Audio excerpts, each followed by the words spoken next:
have a point to make before I go to bed, you guys. It's in regards to murder for hire cases or instances where the person that gets the most time didn't actually do the crime, but they were the catalyst to the crime by setting it all up or paying somebody else to do it.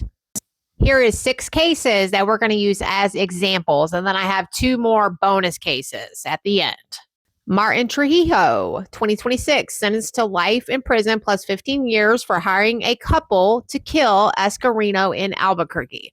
We have the Sennett case from 1988/2024, where Reverend Charles Sennett hired 3 men to kill his wife for insurance money. Okay. Problem is, Sennett was never charged in these crimes. And then John Forrest Parker was executed in 2010, while another accomplice, Billy Gray Williams, was sentenced to life in prison. So we had execution and life in prison. You want to know why he was never sentenced? Because he took his own life just 1 week after the murder. Then we have the Kimberly Baldwin case from 2005, arranged the murder of her ex-husband for $10,000, and she received a 115-year sentence. 115 years for arranging it.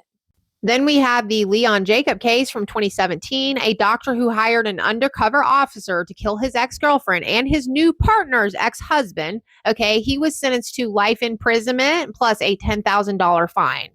Then we have the Ashley Grayson case from 2024. She was a social media influencer. She was sentenced to 10 years in federal prison for attempting to hire someone to kill her former boyfriend and 2 other individuals. And she didn't even actually hire anybody. Nobody even died in that case, just for attempting. She got a 10-year sentence.